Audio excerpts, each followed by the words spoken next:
இன்றைக்கி ஜாஸ்மின் பிளான்ட்டில் அதிகமாக பூக்கள் பூக்க வைக்கிறது எப்படி நம்ம பார்க்க போகிறோம். வீடியோக்குள்ளே போகிறதுக்கு முன்னாடி புதுசாக பார்க்குறவங்க நம்ம சேனலை சப்ஸ்கிரைப் பண்ணிக்கோங்க. வாங்க வீடியோக்குள்ளே போகலாம். இந்த 2 மல்லி செடி வச்சு வீடியோ பண்ணியிருக்கேன். இப்போ எந்த அளவுக்கு வளர்ந்ததுன்னு பார்க்கலாம். பாருங்கள், சின்ன செடி தான் இது, பதியம் செடி தான்.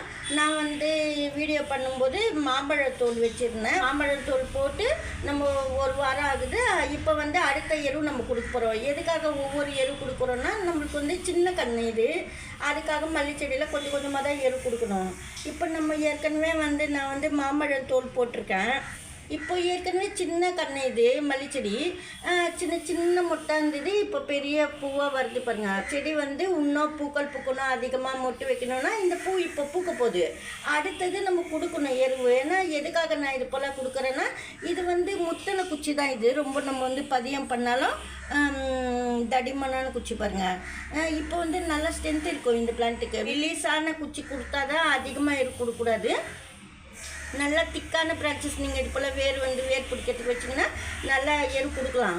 இப்போ ஏற்கனவே நம்ம மாம்பழத்தோல் போட்டிருக்கோம். 1 வீக் கழிச்சு நீங்கள் வெங்காயம் தோல், வாழைப்பழம் தோல் கொடுக்கணும். ஆனால் அதுக்கு முன்னாடி நீங்கள் என்ன பண்ணணும்னா, இதில் மொட்டு இருக்குது. இந்த மொட்டையில் நல்லா பூக்கணும் அப்படின்னா பாருங்கள், மோர் ஊற்றணும். நம்ம பிளான்ட்டுக்கு மல்லிச்செடிக்கு மோர் ஊற்றினா அந்த மொட்டையெல்லாம் நல்லா பூக்கும். அதுக்காக தான் நான் மோர் ஊற்ற போகிறேன்.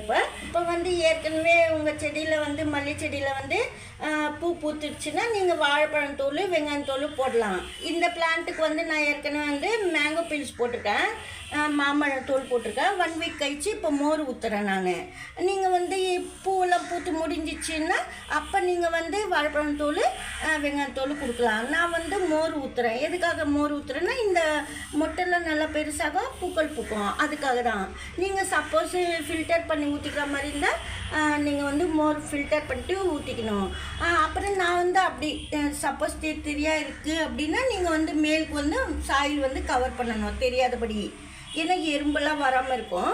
அதுக்காக நான் சொல்கிறேன். இது போல் மோர் ஊற்றுனா நீங்கள் கொஞ்சமாக பெருங்காயம் கொடுக்கணும். இதுக்குள்ளேயே மோர்லேயே பெருங்காயம் 2 சிட்டிக்கை போட்டு 2 செடி கொடுக்கலாம். இப்போ சின்ன பாட்டி இது ½ கிளாஸ் கொடுத்தீங்கன்னா போதும். மோர் ரொம்ப கொடுக்கூடாது. இப்போவே பாருங்கள், சின்ன பாட்டு தான். நான் கொஞ்சம் கொஞ்சமாக தான் ஊற்றினேன், கீழே வருது பாருங்கள். ஆனால் வந்தாலும் பரவாயில்ல, எதுவும் இல்லை. நீங்கள் கொடுக்க வேண்டிய அளவு கொடுத்தா தான் பிளான்ட்டு நல்லா வளரும். பதியம் பண்ணால் மல்லி செடிக்கு எந்த அளவுக்கு கொடுக்கணுமோ அந்த அளவுக்கு நீங்கள் கொடுத்தா தான் நல்லா பூக்கள் வைக்கும். அதாவது மொட்டு வச்சு பூக்கள் பூக்கும். ஏற்கனவே உங்கள் செடியில் மல்லி செடியில் பூ பூத்து முடிஞ்சதுக்கு அப்புறமா நீங்கள் வாழைப்பழம் தோல், வெங்காயம் தோல் கொடுக்கலாம். இப்போ நான் இது போல் மோர் கொடுத்துட்டேன். பூவெல்லாம் பூத்து முடிஞ்ச உடனே நான் அந்த ஃபெர்டிலைசர் கொடுத்துருவேன். அதாவது வெங்காயம் தோல், வாழைப்பழம் தோல். அப்படி நீங்கள் அதெல்லாம் தெரிஞ்சுக்கிட்டு கொஞ்சம் கொஞ்சமாக கொடுத்தீங்கன்னா மல்லி செடியில் நிறைய மொட்டு வைக்கும். இப்போது பதியம் பண்ணால் மல்லி செடிக்கு எப்படி எருவெல்லாம் கொடுத்தோம், அதாவது லிக்விட் ஃபெர்டிலைசர் கொடுத்தோன்ட்டு பார்த்தோம். இன்றைக்கி வீடியோவில் தான். பிடிச்சிருந்தா லைக் பண்ணுங்கள். நன்றி, தேங்க்யூ.